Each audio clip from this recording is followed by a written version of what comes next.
Barnabus Bailey. Joining me each episode is our coquette of the undead, Miss Rita Mortis. My dear, take a bow. Ah, what a year we've had! Sensational year, minions. I played Broadway. And you did the International Film Festival in Dublin. Our first DVD release. And the Corey Haim star on the Walk of Fame. Indeed, minions.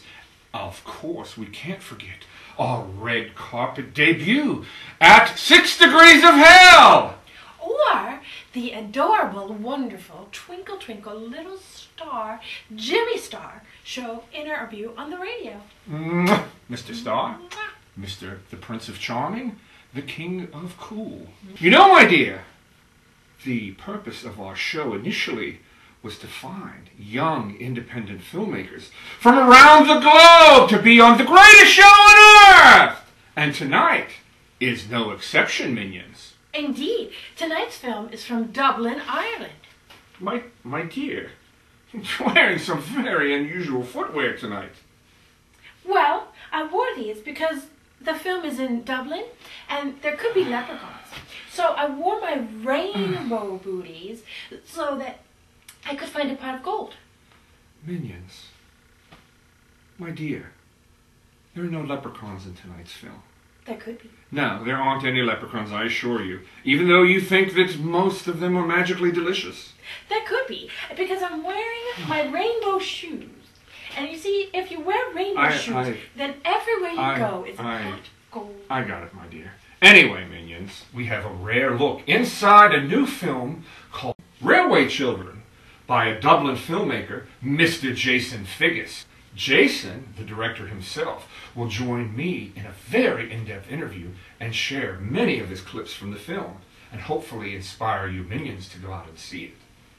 So, my dear, shall we take a look at the trailer for Runway Children? We should. And there will be leprechauns. Roll it. Choo-choo!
As I shuffle off this mortal coil. No, not dramatic enough. As I shuffle off this mortal coil. Too Shatnerian. Get back to that later. Minions, welcome. You are well familiar with my sanctuary. Away from the huddled masses, the cheering crowds. Welcome once more. Tonight, we have the rare opportunity to interview one-on-one Mr. Jason Figgis as he talks to us about the inner workings of making an independent film with his feature, Runway Children. Jason, the Minions, I, Rita, the entire greatest show on earth welcomes you. Thank you, my friend, for joining us, and welcome. Hi Barnabus, thanks for having me on the greatest show on earth. It's a real pleasure to join you guys today. Jason, before I get to question number one, I'd like to show the Minions a couple of clips of what I'd like to illustrate in my first question.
From the very first scene, everything is so authentic. The interiors, the exteriors, all of the settings. How important was location scouting for you in the creation of your film?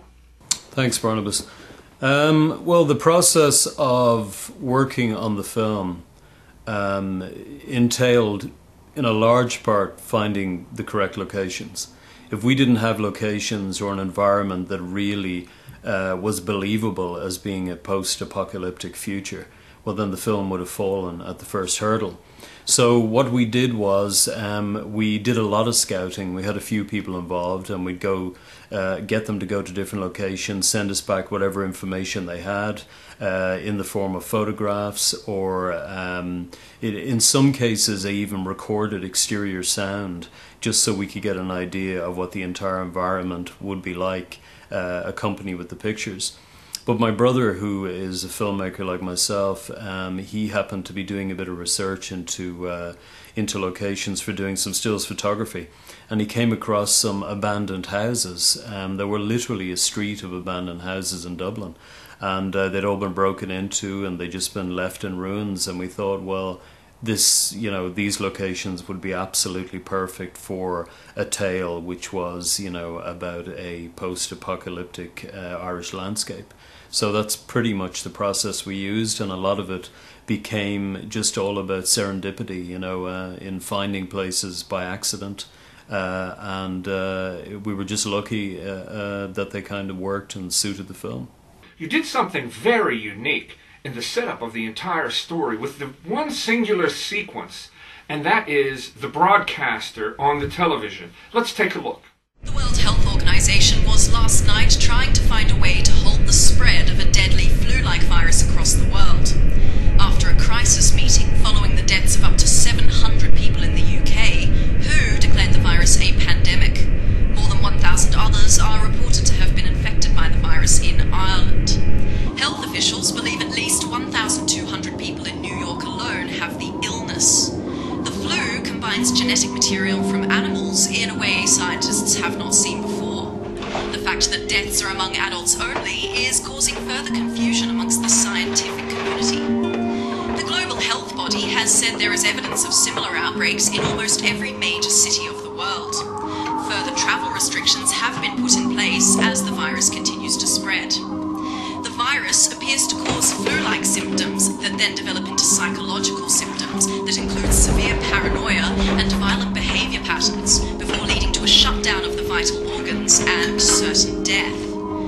A WHO spokesman said, "We are understandably very concerned. We have what appears to be an incredibly resilient and aggressive virus, and it has spread from human to human.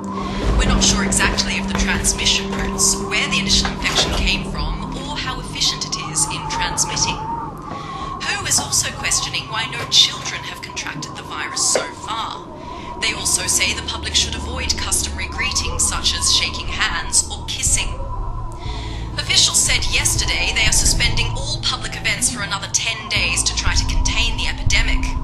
A hotline set up the previous day fielded 27,872 calls from frightened citizens who suspected they might have the disease. The United Nations Health Agency has warned for several years that a new virus strain could spark a pandemic that could sweep the globe, killing millions. Scientists say current seasonal flu vaccines are not believed to offer protection against this disease. Drug firms are working 24 hours a day with the aim of producing a vaccine as quickly as possible. The scene that we just watched is actually a setup for all of the flashback scenes in the film.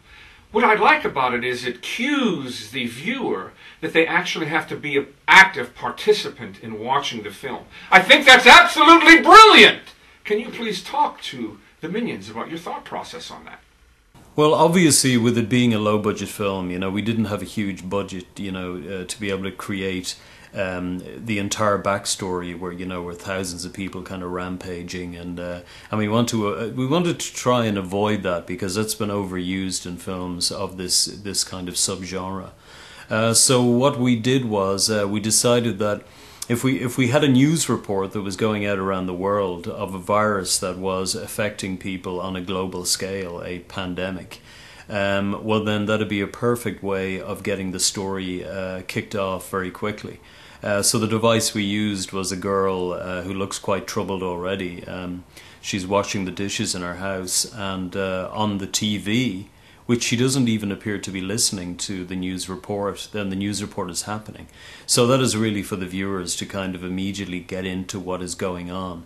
I know it's a common device, it's a popular device, but it's one that an audience understands and immediately kind of gravitates towards as being something quite believable. So we decided that if we wanted to get into the action of the story, which was a story concerning these two sisters, Evie and Fran, then what we wanted to do was set it up as quickly as we could, but in the most believable fashion.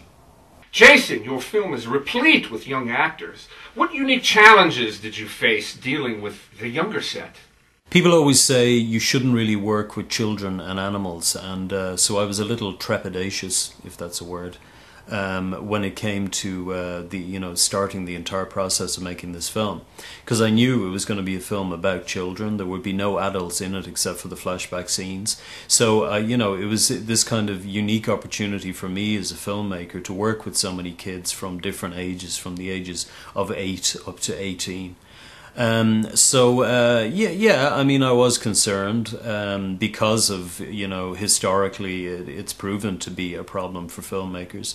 But I was incredibly lucky in that all the kids involved, because they were brought on board at such an early stage in the process, they became collaborators on the film and not just hired actors to play the roles. They became very much part of the entire process, right down to when I was writing the script. I would say to the kids, "Now, would you say it that way?"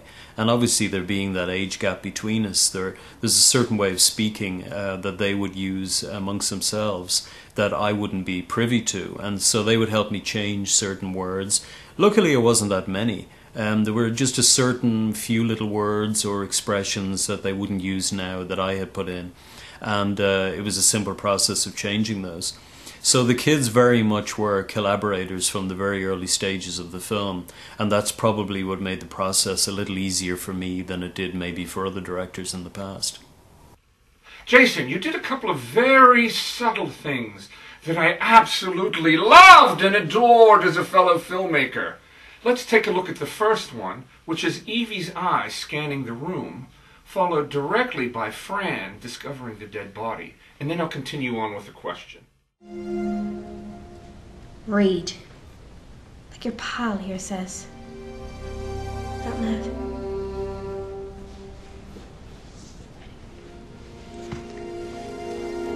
From where we left off last night. I marked the page. Just breaks my heart. Aw, I'm getting cavities. After the adventure of Peter's coal mine, it seemed well to the children to keep away from the station, but they did not. They could not keep away from the railway. They had lived all their lives in a street where cabs and omnibuses rumbled by at all hours, and the carts of butchers and bakers and candlestick makers. I never saw a candlestick maker's cart, did you? Might occur at any moment.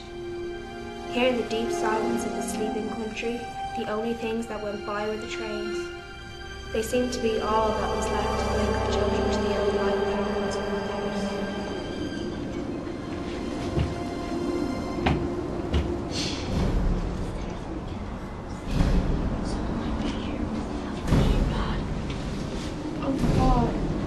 Oh my god, this is gross thing.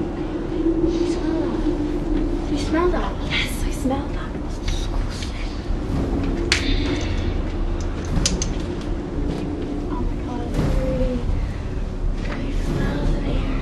Ugh. What's the mold or something?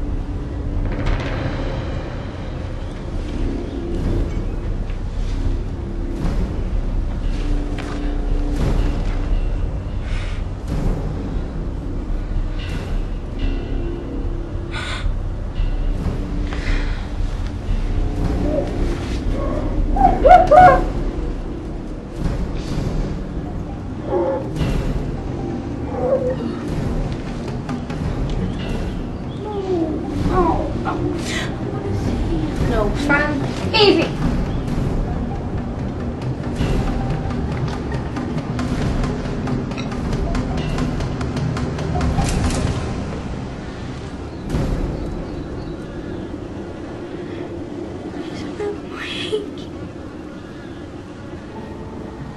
Come on, let's go. Let's go. That could have been me.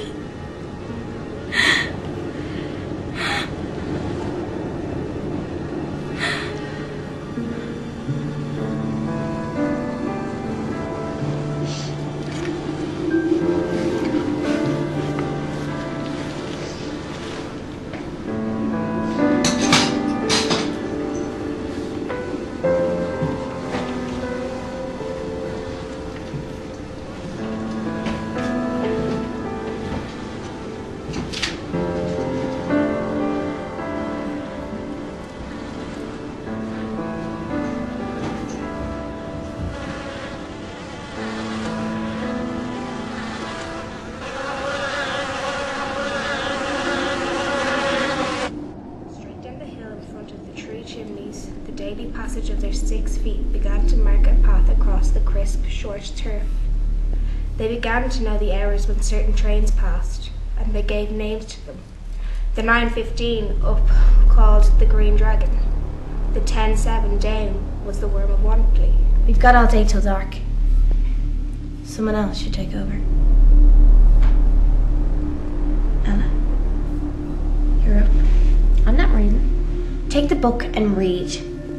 Do what Alice did.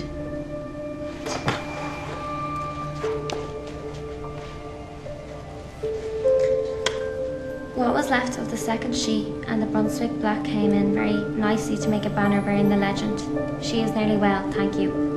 And this was displayed to the Green Dragon about a fortnight after the arrival of the wonderful hamper. The old gentleman saw it and waved a cheerful response from the train. And when this had been done, the children saw that now was the time when they must tell their mother what they had done when she was ill. And this did not seem nearly so easy as they had thought it would be. But it had to be done, and it was done. Mother was extremely angry. She was seldom angry, and now she was angrier than they had ever known her.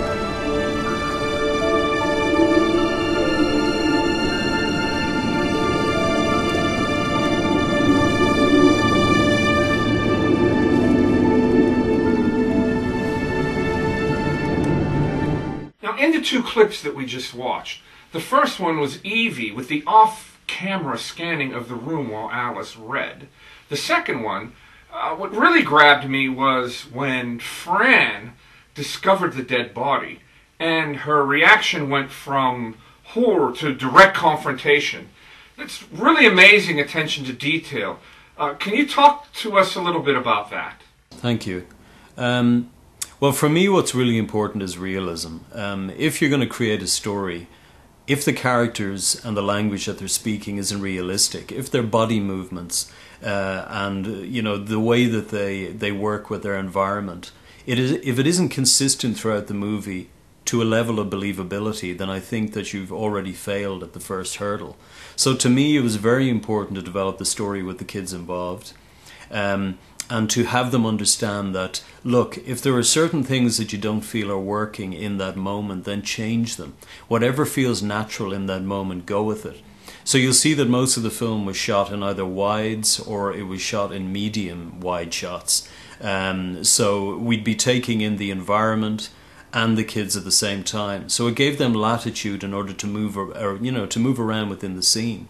And I would follow them with the camera. And being the director and the director of photography, it probably gave me a little more of a unique kind of viewpoint on it, in that I understood what they were trying to do because we had had so many rehearsals.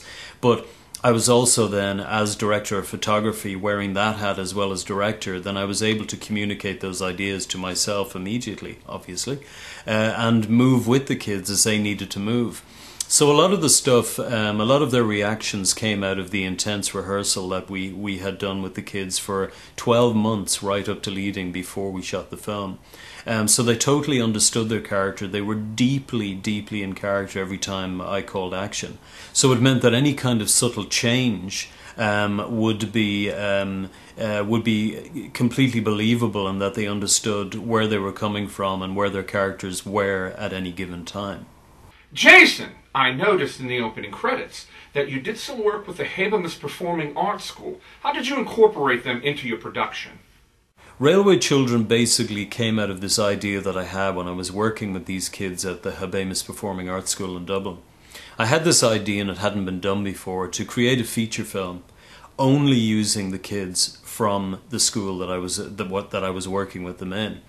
I had them for drama classes, and I just thought, you know what, I've been a massive fan of Edith Nesbitt's novel, The Railway Children, and I wanted to incorporate that into something that had a modern story to tell. So the way I was able to do that was having the two main children, Evie and Fran, who were sisters, have them travelling around Dublin and the outskirts of Dublin, but how they kind of come to terms with the reality now is by reading to each other chapters from the book that they've always loved.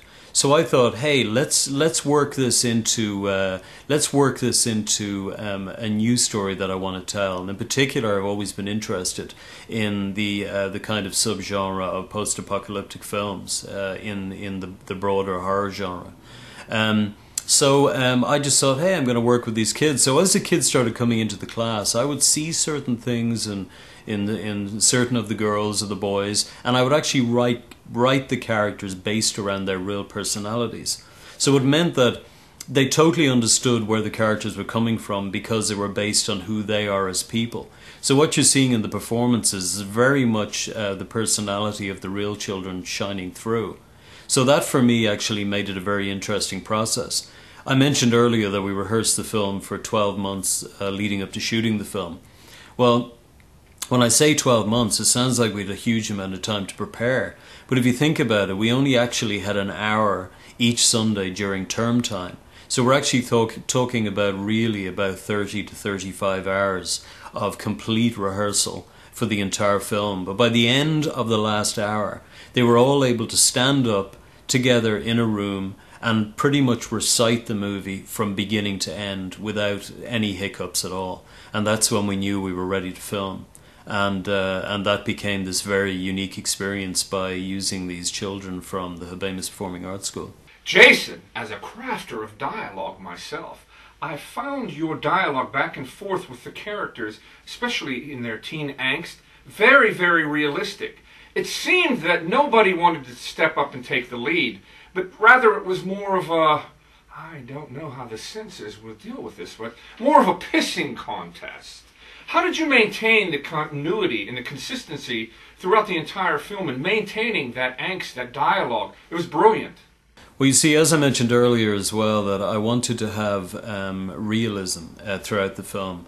Now, some people might say that the realism of how the children interact almost sacrifices some tension in the movie, because we didn't try and build this movie up, as being kind of escapist fantasy, where the kids were constantly fighting some foe throughout the entire thing. What I wanted was an extraordinary setting, being a post-apocalyptic landscape, but I wanted the children to be pretty much, following their mundane existence, and that is going from house to house or from old shop to shop and gathering cans of food and doing whatever they can to survive. But then when they meet other children, it turns out that really the concerns that the children had before the apocalypse happened is really still the concerns that they have, almost like Lord of the Flies, where some reviewers have actually made the comparison with Runway Children and Lord of the Flies, in that the arguments are more based around what could go on in a playground of a school in any ordinary situation, except for the fact that there's no adults there. There's no adults there to guide them. So at times, what normally would be a controlled situation can now flare over into violence. And that's where the threat is for the kids in our story. You masterfully incorporated Edith Nesbitt's book, weaving it in and out of the story from the beginning to the end as we follow the evolution of both Evie and Fran. Did you insert it into certain parts of the scene? Did you write around the story? Can you talk to the minions a little bit about how you deal with a literary work as the central underlying theme and overlaying story arc on a film? When I was writing the script, of course, the very first idea I had was these two girls sitting down, and one of them is reading to the other a piece from Edith Nesbitt's classic novel, which was written in 1905. And I thought, well, it'd be very interesting to use that throughout the film, but I didn't want to be constrained with what was happening in the book. So what I did was, whatever the drama that was unfolding in our story, I then took a piece of the book of Edith Nesbitt's novel and then inserted it as being the new section that one of the kids would read. So kind of building it into that scenario. But which was quite strange was the scene at the beginning where Evie and Fran are in a dilapidated house and they start reading about mother and father. That was actually something that was very synchronous, because I had already written the scene where we have flashbacks to see the behavior of the parents as they succumb to virus X. But then when we actually did it, and Catherine Wrigglesworth, who plays Evie, she opened up the book on this particular page, and there it was talking about the father and the mother and how beautiful the relationship was within that family. So it seemed to strike a chord. So from that point on, I made sure to try and find sections that were relevant to what was being played out on screen, either in the present or through flashbacks. Hellman's beating. Let's take a look at the scene real quick.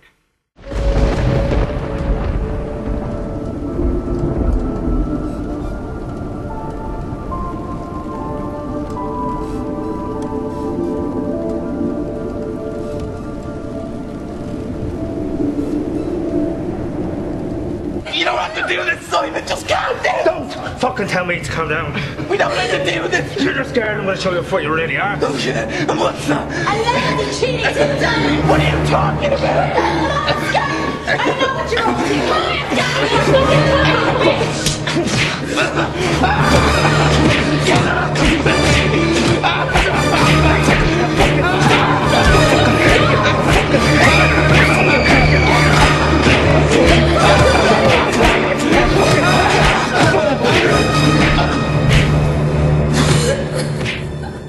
Now that particular scene seemed to personify the entire film, the deconstruction, if you will, of these people's lives due to circumstances beyond their control. How did you resist the urge to end it on a bullshit happy note and maintain the integrity of your film, which I appreciated, and thank you very much for not MTV generationing your film at this point? But to be honest, to me, in a way, the end of Railway Children is a happy ending, because after the beating, you know, I won't give away any spoilers, but after that scene, we really see Evie come into her own, and you see that she's this very strong character who'll do anything to protect her little sister and those that she cares about who happen to be around her. But the scene of the beating, yeah, I think it was important that the movie had to build up to something quite strong. But I also wanted to show how these young teenagers, or, you know, moving into young adulthood, some of them were quite scheming, in how they were able to recognize weakness in others and use that to their advantage. The way that Leisha Barrett's character of Grace manipulates Dylan Jennings' character of Simon because she knows that he likes her. So manipulates his strengths and his weaknesses into doing her bidding. So to me that was important. I wanted to show that there was a manipulation going on there that could develop into something quite sinister. And then we see the developments with Evie and Fran later on when they go to the last house in the story. And then we see that the manipulations can take a different form. But again, I don't want to give away spoilers for those who haven't seen it. You did something throughout your film. You had brutal story and imagery that directly cut to a beautiful yet troubled sky. Those contrasting images were very, very effective. Can you talk a little bit about that? Well, in the film I did. I wanted to contrast the beauty of some of the places where they were contrasted against the interiors, which were all quite bleak as well. But I like the idea of showing the troubled sky, because you always had this sense that there was something maybe not too far off in the distance that is coming to them that, you know, might carry more. Well, it could be even Virus X coming back, you know. Perhaps it's an airborne virus. The adults were wiped out so quickly that scientists didn't seem to get a handle on it. So I kind of wanted these troubled, tumultuous skies to represent the fact that there's never any real ease in the story. There's the possibility of something terrible on the horizon, which is a constant threat to the existence of these children.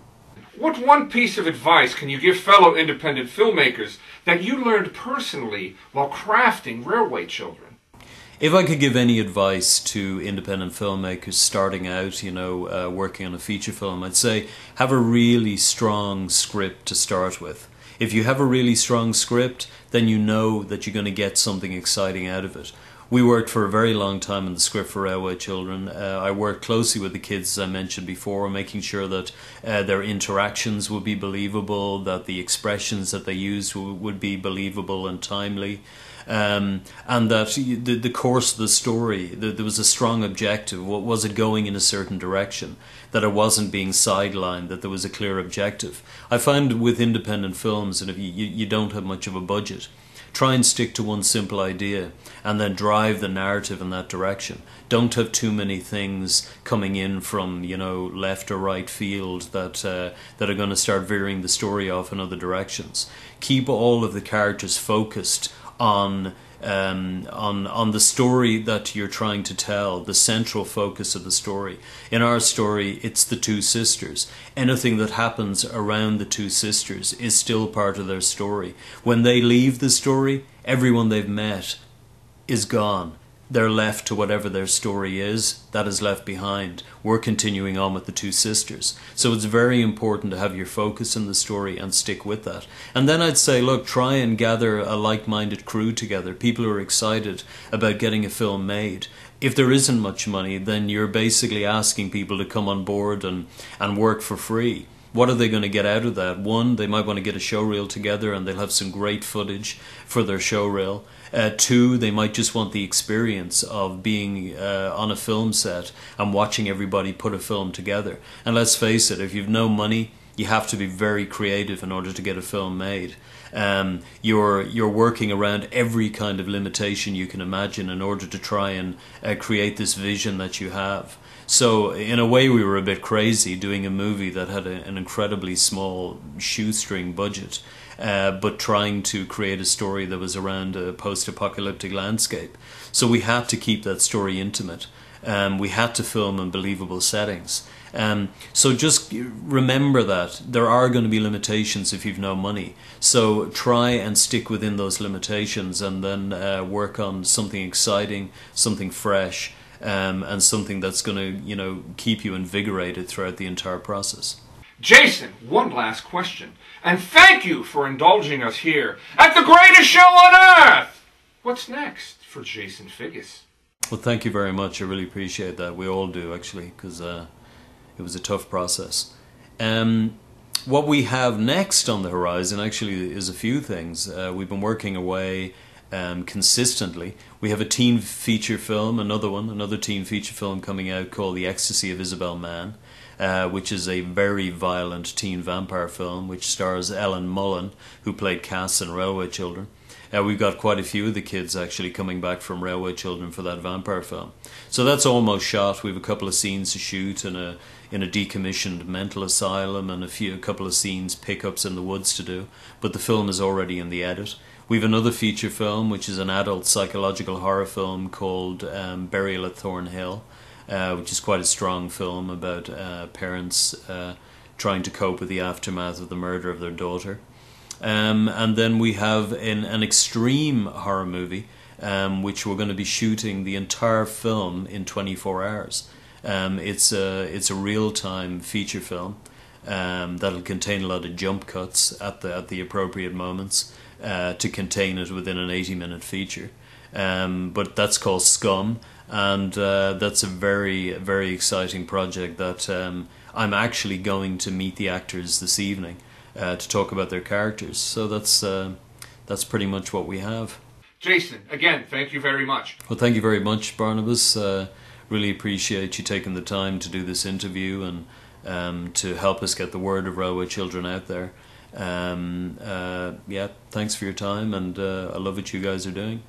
Talk to you later. Bye-bye.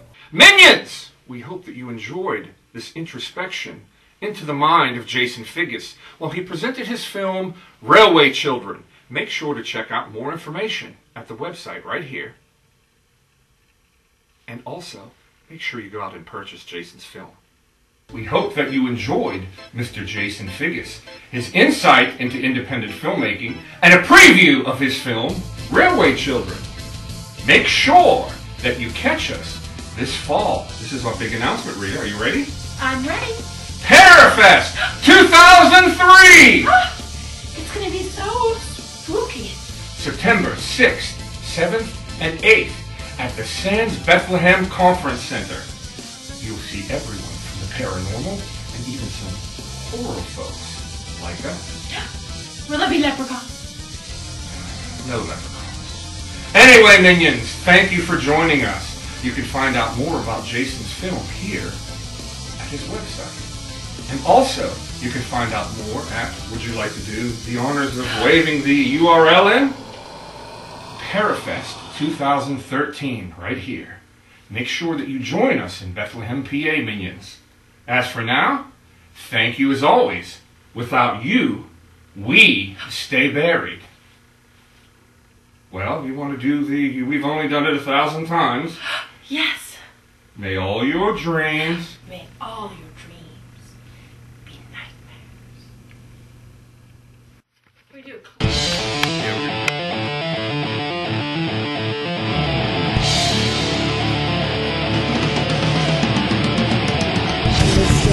This is now the time.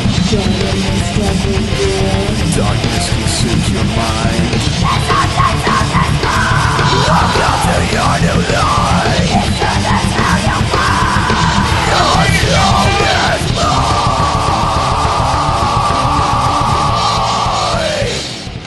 From around the world. Indeed. Tonight's It was perfect if you came in on I time. thought you were going to say... No, then now you're going to say now tonight. Ready? Look over that way.